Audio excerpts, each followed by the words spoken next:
Hello everyone. तो जैसा कि हमने लास्ट एपिसोड के एंड में देखा था कि लिन फेंग अपने फोनिक्स क्लॉ को स्वॉर्ड में ट्रांसफॉर्म करके वू शियानयिंग पर अटैक करता है, जिसे देख वू शियानयिंग चौंक कर कहती है स्वॉर्ड ट्रांसफॉर्मेशन। तभी उन दोनों का अटैक टकराता है।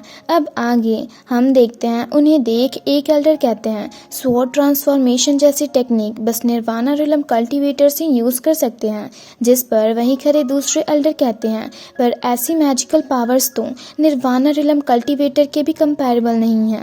जिस पर एक और एल्डर लिन फेंग की तारीफ करते हुए कहते हैं ये तो इंडीड एक जीनियस है, जिसे सुनकर एल्डर लाओजू काफी खुश होते हैं।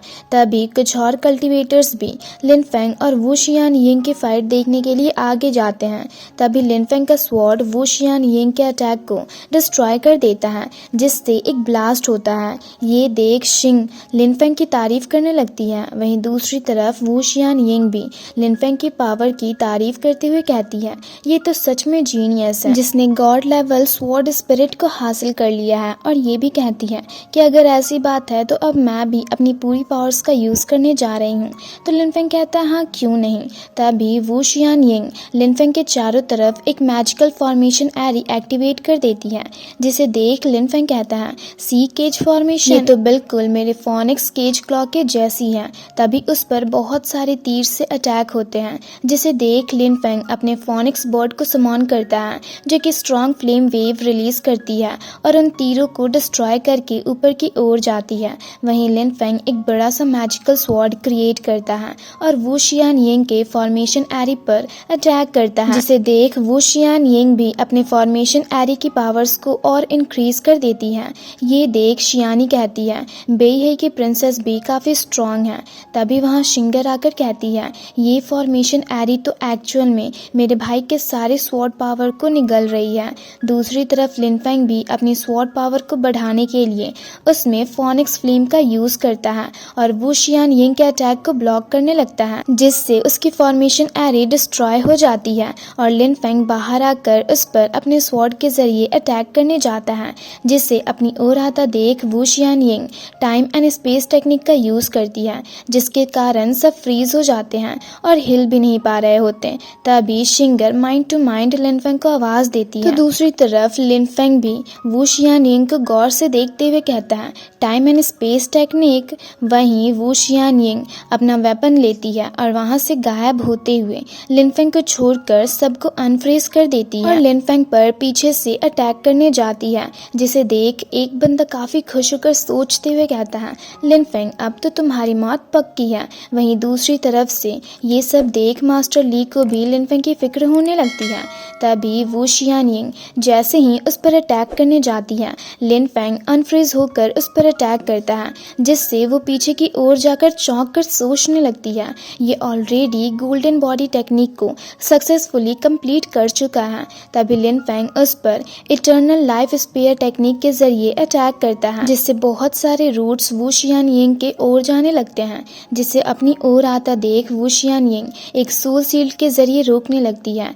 ये देख लिन फेंग सी रिलम टेक्निक के जरिए वू शियानयिंग को देखता है तो उसके पास एक स्पिरिट अपीयर होती है, जो वू शियानयिंग को बताती है कि ये गॉड सुपर सोल टेक्निक है और एक स्ट्रॉन्ग स्पिरिचुअल एनर्जी रिलीज करके लिन फेंग के सोल टेक्निक को ब्लॉक कर देती है, जिसे देख लिन फेंग सोचने लगता है कि लगता है उसके पास भी एक गॉड स्पिरिट है। वहीं ये सब देख शिंग कहती है लगता है वू शियानयिंग की सोल सी भी लिन फेंग के सोल सी के जैसी ही है, जिसे सुनकर एक दूसरा बंदा सोचने लगता है ये तो सच में बेईहई प्रिंसेस होना डिजर्व करती है।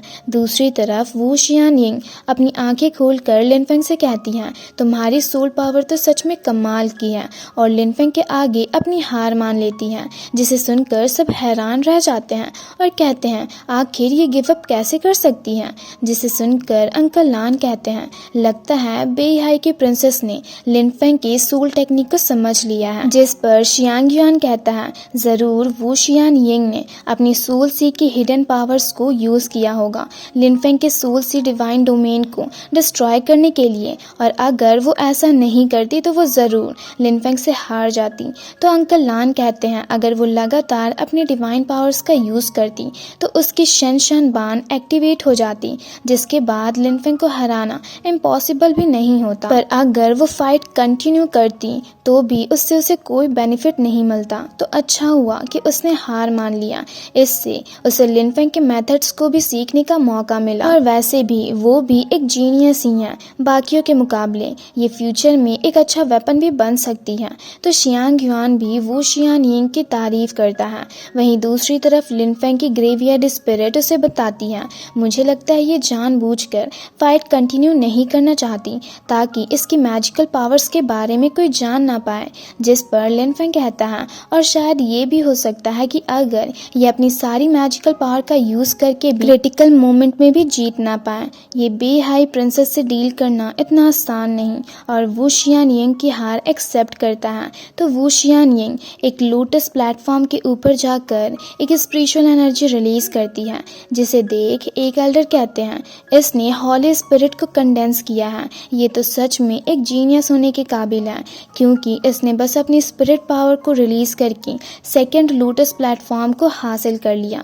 तभी लिन फेंग फर्स्ट लोटस प्लेटफॉर्म की ओर जाता है तो उसके चारों तरफ एक बैरियर एक्टिवेट होता है, जिसे डिस्ट्रॉय करके लिन फेंग उसके अंदर जा खड़ा होता है, जिसमें से एक स्ट्रॉन्ग स्पिरिचुअल एनर्जी काफी तेजी से ऊपर की ओर जाने लगती है। जिसे देख शिंगर काफी खुश होकर कहती है, भाई ने तो फर्स्ट लोटस प्लेटफॉर्म को हासिल कर लिया। जिसे देख कुछ एल्डर्स लिन फेंग की तारीफ करते हैं। तो एक एल्डर कहते हैं, पिछले 30 सालों में बस लिन शाओतियान ने फर्स्ट लोटस प्लेटफॉर्म को हासिल किया था और इसके बाद आज उसके बेटे ने वो हासिल किया।